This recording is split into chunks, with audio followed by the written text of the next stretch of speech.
Bueno, entonces, buenos días chicos, buenos días doctora.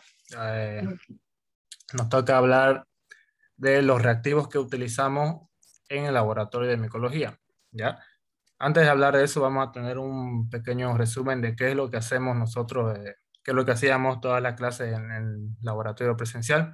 Lo que hacíamos era primero hacer un examen directo, luego un cultivo, luego hacíamos un microcultivo y hacíamos la observación, perdón. Después de hacer el cultivo, de incubarlo, tenemos que ver las colonias que se han formado y ese es el examen macroscópico de la colonia. Y a partir del micelio aéreo de esas colonias se hace un microcultivo, ¿ya? Y se terminaba concluyendo la identificación del hongo observando el microcultivo. Más que todo observando la forma en la cual el hongo se reproduce, ¿ya? Del micelio aéreo. Con eso hacemos ya la identificación total con el microcultivo, ¿ya? Entonces, ¿cuáles son los reactivos que nosotros utilizamos en el laboratorio de micología?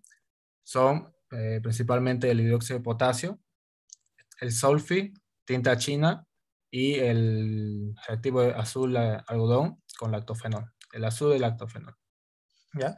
Estos son reactivos que nosotros los utilizamos para realizar exámenes directos, principalmente. Y los exámenes directos en micología los podemos hacer directamente en una muestra, ¿ya? O también podemos hacer un examen directo de un cultivo, ¿ya?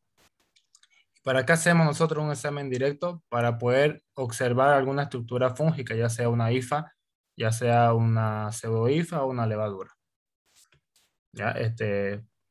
Entonces, en el caso de que nosotros queramos observar, eh, queramos hacer un examen directo a partir de una muestra, dependiendo de la muestra, si la muestra es una uña, una escama, un pelo, nosotros vamos a emplear el hidróxido de potasio, ya que es un ablandador y aclarante.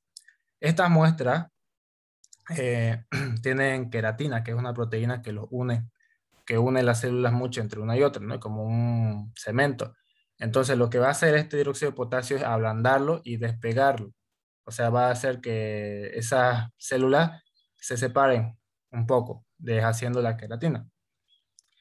De esa manera actúa el hidróxido de potasio. Es por eso que nosotros a estas muestras le agregamos el hidróxido de potasio al 30% y lo dejamos actuar dependiendo del grosor. Si no es muy grueso, si es delgado, se lo deja unos 10 minutos, ¿ya? Y si la muestra, por ejemplo, de una uña es bastante gruesa, se lo debe dejar actuar entre horas, 2, 3 horas, dependiendo del grosor ya de la muestra.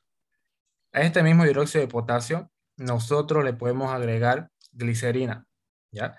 Glicerina al 5% en partes iguales, para que se nos evite la desecación, porque si nosotros lo dejamos por mucho tiempo, el hidróxido de potasio, se seca y pueden formar cristales, y eso ya nos identifica en la observación, nos perjudica en la observación, ¿ya? Entonces, a este mismo hidróxido de potasio, nosotros le podíamos agregar alguna tinta, algún colorante, como el colorante de, puede ser me olvidé ¿cómo se llama? La tinta Parker. Se le puede agregar a este mismo hidróxido, se le puede agregar la tinta Parker para darle colorcito, ¿ya? Porque si cuando nosotros hagamos la observación con el hidróxido purito, sin ningún colorante, lo vamos a ver las estructuras todas incoloras, pero se pueden observar, ¿no? Entonces, eso en el caso de estas muestras. En el caso de una muestra de secreción vaginal, nosotros empleamos Solfi, ¿ya? Para la muestra de secreción vaginal, lo que se hace normalmente es tomar un tubo con Solfi, tomar la muestra y diluir la muestra en ese Solfi. Luego, centrifugamos y de ese sedimento es lo que nosotros hacemos el examen directo de la secreción vaginal. También se podría tomar un poco de la gota de secreción y mezclarlo con una gota de Solfi, también se puede. Pero lo normal que se hace es, en un tubo con Solfi, colocar la muestra de secreción vaginal, diluirlo ahí y luego, cuando queramos hacer la observación, centrifugamos y de una gota de sedimento observamos. Y en el caso de que la muestra sea el líquido cefalorraquídeo, ¿ya? Nosotros vamos a hacer un examen directo de este líquido cuando el paciente, cuando se sospeche de una meningitis, ya más que todo de una meningitis causada por un hongo, que es el Cryptococcus neoforma. Entonces, en ese caso, nosotros empleamos el reactivo de la tinta china, el cual hace un campo oscuro y el cual nos permite identificar al Cryptococcus neoforma porque esta es una levadura que tiene una cápsula y esa cápsula permite que en todo el campo oscuro se pueda observar el criptococo incoloro, ¿ya? En el campo oscuro va a estar todo negro menos la levadura del criptococo. Entonces, eso sería de acuerdo a las muestras, de las principales muestras. Ahora, de acuerdo al cultivo, para que nosotros observemos a partir de un cultivo, ya sea colocando un poco de cultivo con una cinta, ¿ya? O haciendo la observación de un microcultivo, nosotros empleamos el reactivo de azul algodón, que es el colorante, con lactofenol, ácido láctico y fenol, ¿ya? Cada uno tiene su finalidad, ¿ya? El azul de algodón lo que hace es teñir al hongo, a la pared del hongo, a la quitina, ¿ya? Tiene afinidad por la quitina, entonces los tiñe, el azul de algodón. El ácido láctico lo que hace es conservar la estructura, ¿ya? Conserva la estructura. Y el fenol lo que hace es destruirlo. Destruye, o sea, va a matar al microorganismo que está ahí, lo mata. ¿Ya? Entonces tenemos tres cosas, el azul de algodón que tiñe, el ácido láctico que conserva y el fenol que lo mata.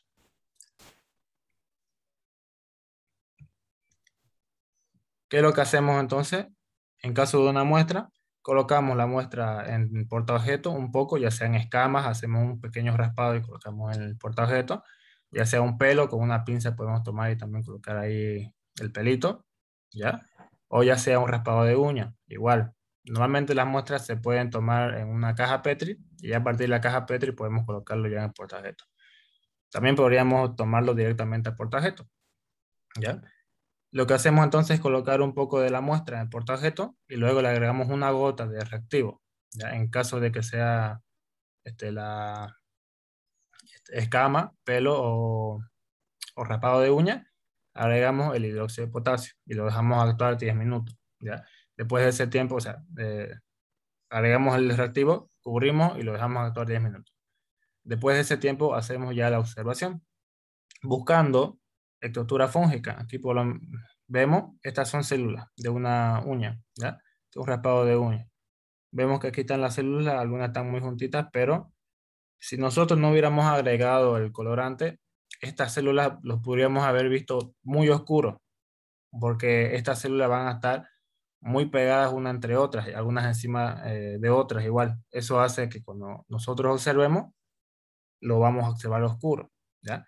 Para eso es este reactivo, el hidróxido de potasio, para que cuando nosotros lo observemos, estas células se hayan desproteinizado de la queratina y se hayan separado. De esa manera, entonces yo voy a poder observar esta estructura que estoy viendo acá.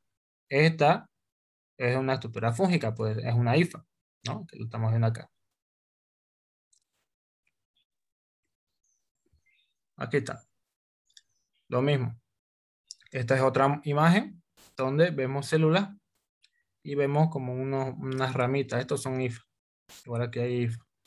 Igual acá vean. Están algunas células, hay una, ahí están las células, pero vean lo que me interesa a mí es que estoy viendo IFA. Aquí está, aquí hay otra, aquí hay otra. Igual acá, vean, estos son IFA. Ahora, en el caso de que nosotros agreguemos un poco de colorante, pues lo vamos a ver con teñidos de un color azulito, ¿ya? Estos son sin colorante, porque tal lo vemos todo sin color. Y este otro es con colorante, puede ser el azul, la tinta Parker. En este caso estamos viendo imágenes de una observación de secreción vaginal con Solfi, que lo hacemos principalmente, en lo que vamos a observar principalmente en una secreción vaginal, pueden ser abundantes células epiteliales, pero también cándida. Ya la cándida es un honguito, es una levadura que es normal, es flora normal de nuestro cuerpo, y es muy normal que esté en la cavidad vaginal. Entonces, cuando nosotros observemos una muestra de secreción vaginal, sea porque la paciente tenga irritación o picor y una secreción blanca, entonces yo voy a observar que existen las levaduras, ¿no? Que van a estar ahí presentes las levaduras en gran cantidad, como lo estamos viendo aquí, estas son levaduritas, que van a estar en gemación o formando sus pseudohifas, como lo estamos viendo acá, ¿ya? Eso sería en caso de Solfi. En el caso de la tinta china, esto es lo que le decía yo, que formaba un campo oscuro, ¿ya? Y que esta tinta china, la prueba con tinta china, la observación con tinta china, lo hacemos para observar al Cryptococcus neoformans. ¿Por qué? Porque este Cryptococcus neoformans, a diferencia de la cándida, el Cryptococcus neoformans tiene una cápsula, ¿ya? Y esta cápsula hace que el hongo no se tiña con la tinta china, no lo cubra. Es por eso que mm, solamente el Cryptococcus neoformans es el que no se va a teñir, ¿no? Vamos a ver el campo oscuro y vamos a ver a la levadura del Cryptococcus neoformans.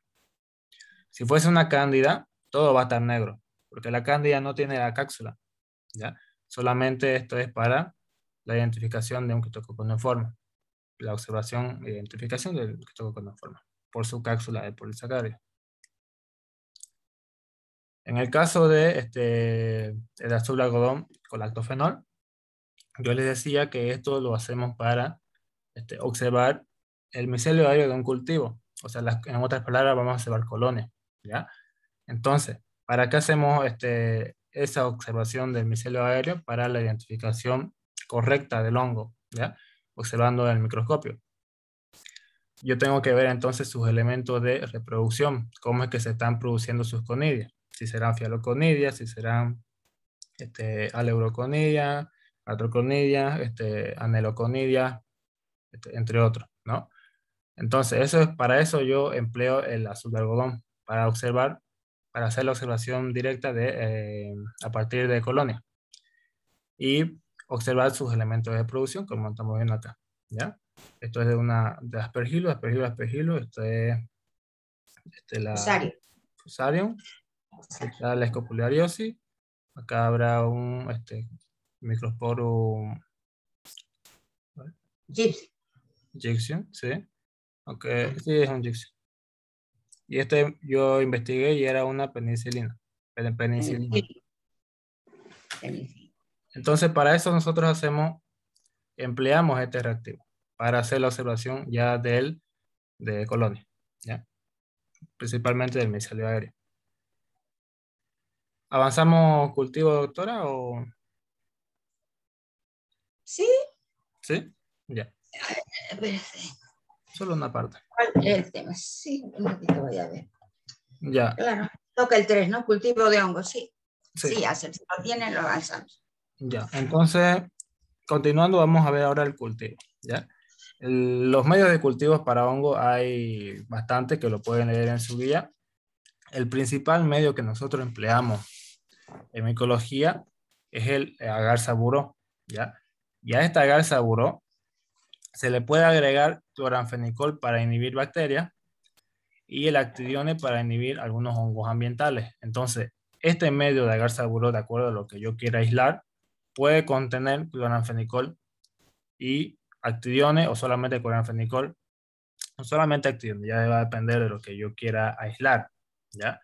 Por ejemplo, si es que yo quisiera aislar algún dermatofito, mi medio debería tener el cloranfenicol para inhibir bacterias y el actidione para inhibir algún hongo ambiental. Pero si es que yo quisiera aislar a un hongo ambiental, pues necesariamente mi medio solamente debería contener el cloranfenicol y no debería contener el actidione, ¿no? Porque el actidione lo inhibe. Entonces, si es que yo quisiera aislar, vuelvo a repetir, un hongo ambiental, mi medio no debe tener actidione. Ahora, ¿por qué nosotros agregamos el cloranfenicol? ¿Por qué los medios deben contener cloranfenicol? Porque muchas de las muestras que nosotros cultivamos van a estar contaminadas, van a estar con bacterias, ¿ya? Entonces, nosotros tenemos que inhibir el crecimiento de estas bacterias, porque las bacterias, a diferencia de los hongos, tienden a producir las colonias mucho más rápido, ¿ya? ¿Qué significa eso? Que si la bacteria se va a desarrollar y va a formar su colonia, va a agotar los nutrientes del medio y ya no va a haber nutrientes para que el hongo se pueda desarrollar. Es por eso que nosotros agregamos el coranfenicol, para que estas bacterias que pueda contener la muestra no se desarrollen y que se pueda desarrollar el hongo. Ahora este cultivo nosotros lo podemos realizar ya sea en caja Petri o en tubo. Ya cada uno tiene sus ventajas y sus desventajas. En caja Petri la gran ventaja es que como tiene gran superficie, para que, bueno, el medio nos permite tener una gran superficie, el hongo puede desarrollarse en toda esa superficie, ¿ya? Esa es la ventaja. Tiene más superficie para que el hongo desarrolle las colonias. La desventaja es que esto en caja Petri se puede contaminar mucho más fácil, ¿ya? Y se deshidratan más fácilmente, bueno. En cambio, en un tubo, la gran ventaja de un tubo es que no se contamina tan fácilmente, porque la ventaja del tubo es que cuando nosotros abramos o cerremos la tapa, flameando la boca del tubo, eh, eso nos permite que nuestro medio al final no se contamine tan rápido. Entonces, la ventaja del tubo es que evitamos la contaminación, ¿ya? Se puede evitar la contaminación en un tubo y no se deshidrata tan fácilmente. La desventaja es obviamente que no tiene gran superficie para que el hongo se desarrolle. Ahora, yo les decía que existen diferentes medios que lo pueden ir leyendo en su guía porque hay bastante, ¿ya? Cuando el agar seguro contenga el coranfenicol, esto lo utilizamos para aislar hongos que son ambientales y oportunistas, ¿ya? Principalmente hongos ambientales. Ahora, en el caso de que yo quiera aislar algún dermatofito o algún otro hongo que sea patógeno o una levadura, mi medio de agar seguro debe contener el clonafenicol, pero además de eso le voy a agregar la ciclohexamida, porque yo no quiero que estos se desarrollen, entonces los elimino y hago más selectivo mi medio, ¿no? Lo estoy haciendo más selectivo al agregar ya la ciclohexamida para dermatofitos y levaduras. El agar micocel es un agar muy parecido al agar seguro, que nos va a permitir aislar principalmente a dermatofitos, ¿ya? La diferencia entre un agar saburo con clonafenicol y ciclohexamida y el agar micocel es que este agar micocel ya contiene en su composición, ¿ya? En su composición del agar, ya contiene el clonafenicol y la ciclohexamida o activiones, ya lo tiene. Ya eso, cuando ustedes quieran preparar el medio, en otras palabras, cuando preparen un medio de agar saburo, ustedes tienen que agregarle el coranfenicol o la ciclohexamida antes de plaquear. Se debe agregar. La ventaja del medio de micocel es que nosotros no agregamos, ya contiene en su composición del medio. Entonces no agregamos y simplemente plaqueamos, ¿ya? Plaquear me refiero a colocar ya sea en las cajas Petri o en un tubo. Ahora, hay otros medios como el agar destroza papa que nos permite realizar una mejor identificación del Trichophyton rubrum, porque este Trichophyton produce un pigmento color rojo vino. Y el agar urea, que nos va a permitir diferenciar a las dos levaduras, que son el Quetococo y Candia, las dos levaduras más importantes, ¿no? Pero esta agar urea nos permite diferenciarla entre ambas, entre estas dos levaduras. El Quetococo me va a dar positiva la prueba, es decir, que se va a virar un color rosadito o fucsia, porque está alcalinizando el medio, ¿no? Y la cándida me va a dar la prueba negativa, va a mantener el color inicial. Cuando nosotros hagamos el cultivo de estos hongos, nos vamos a topar que hay dos tipos de hongos, los hongos filamentosos y los hongos levaduriformes. Estos hongos se cultivan de diferente manera, ¿ya? Los hongos filamentosos se tienen que incubar un tiempo de 5, de 7, lo normal son 7 días, pero van a haber algunos hongos que se puedan desarrollar mejor a los 10 días, ¿ya? Entonces, el tiempo de incubación para un hongo filamentoso, 5, 7, 10 días. Días, estamos hablando de días. Lo normal son 7 días, ¿ya? Casi siempre son 7 días que ya está el hongo ahí bien desarrollado. Ahora, La temperatura para que se desarrollen estos hongos filamentosos es temperatura ambiente. ¿A qué me refiero con temperatura ambiente? Es 25 grados centígrados. Eso es temperatura ambiente. Y los aspectos que me puedan dar estos hongos filamentosos van a ser algodonoso o lanoso, ¿ya? O pulgurentos o arenosos, principalmente. Y los colores pueden ser variados, ya va a depender del hongo: blanco, beige, café, azulito, verde, ¿no? Así. Y la correcta identificación de estas colonias las realizamos viendo el micelio aéreo, bueno, más que todo haciendo un microcultivo. A partir de este del micelio aéreo tomamos un poco y hacemos un microcultivo. Y luego del microcultivo nosotros observamos la forma de reproducción del hongo para hacer la identificación, ¿ya? Eso en el caso de un hongo filamentoso. En el caso de un hongo levaduriforme, el tiempo de incubación es mucho menor, es como una bacteria, son 24 horas, ¿ya? Vean la diferencia: en un hongo filamentoso son días, 5, principalmente 7 días, y en un hongo levaduriforme son 24 horas. La temperatura, aquí está mal, dice 25, pero la temperatura de incubación para un honguito son 35, 37 grados, ¿ya? Como una bacteria. Esa es otra diferencia. Un hongo filamentoso es 25, temperatura ambiente, y un hongo levaduriforme es 35, 37 grados. El aspecto que forma también es muy diferente, porque estos hongos levaduriformes forman una colonia cremosa, un poco pastosa, ¿ya? Más que todo crema, y su color es blanco, principalmente, blanco crema. La identificación de las colonias de estos hongos levaduriformes la podemos realizar en caso de que sea una cándida, ya sea por pruebas de identificación, ¿ya? Esto es lo mismo que le dije antes. Y aquí está el procedimiento de cómo hacemos el cultivo. En este caso estamos viendo cómo hacemos el cultivo en un tubo, ¿ya? Porque nosotros casi siempre usamos un tubo. En los laboratorios utilizamos el tubo, ¿ya? Lo primero que tenemos que hacer es con un asa angular. Bueno, con un asa de siembra primero voy a esterilizar mi asa de siembra hasta que quede rojo vivo. Abro el tubo y flameo la boca del tubo, ¿ya? Como lo están viendo en la imagen, lo flameo para evitar contaminación. Con mi asa estéril, yo voy a tomar un poco de líquido de condensación. Aquí en esta parte de acá se forma un poco de líquido. Entonces yo tomo un poco de líquido con mi asa estéril. Y luego cuando quiera cerrarlo con la tapita del tubo, tengo que volver a flamear. Flameo un poco, ya flameo y lo tapo. Ahora, ¿qué es lo que hago después? Con mi asa, que ya estaba esterilizada y estaba húmeda, voy a tomar un poco de la muestra, que va a estar en una caja Petri. Tomo un poco de la muestra, ¿ya?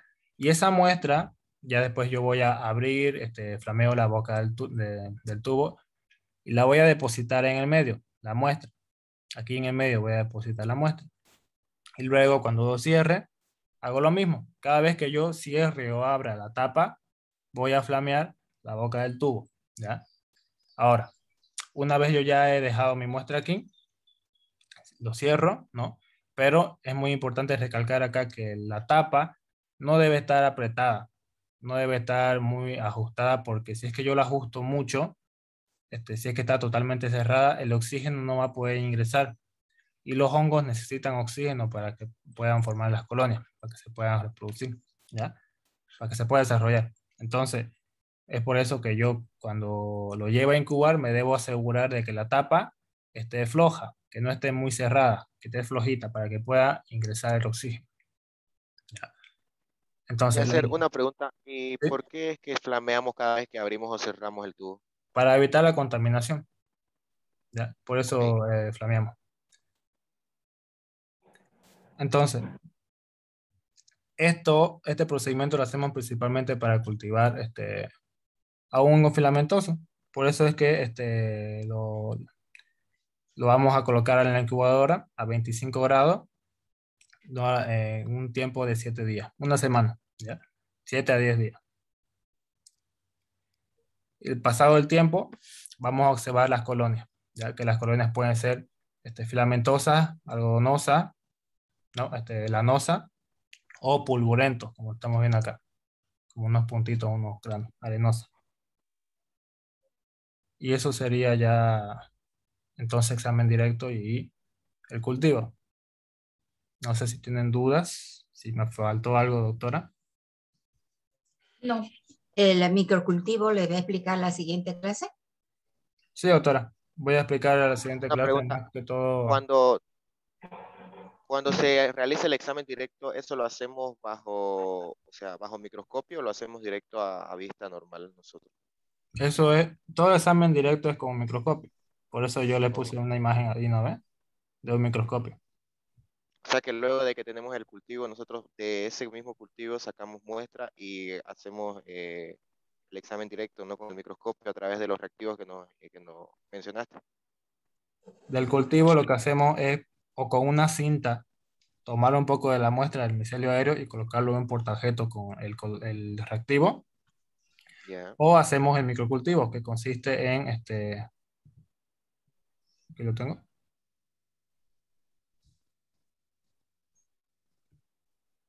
Consiste en tomar un poco del micelio aéreo, sembrarlo en un poco del medio, dejarlo incubar otros 7 días y se va a desarrollar así, ¿ya? Se va a desarrollar el hongo en el portajeto y también en el cuboobjeto. Entonces yo lo que observo es eso, mi portajeto con lo que se haya desarrollado. Ese es el microcultivo. Lo voy a explicar a la siguiente clase, mejor. Ok, ok, está bien, gracias.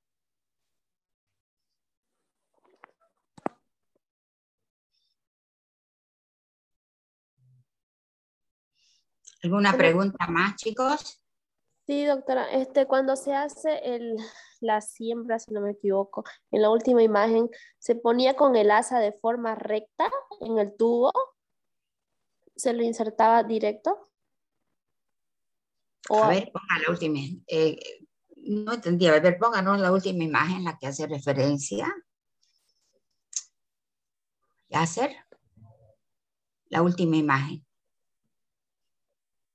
ahí con el Es- asa de forma recta o hay que hacerle algún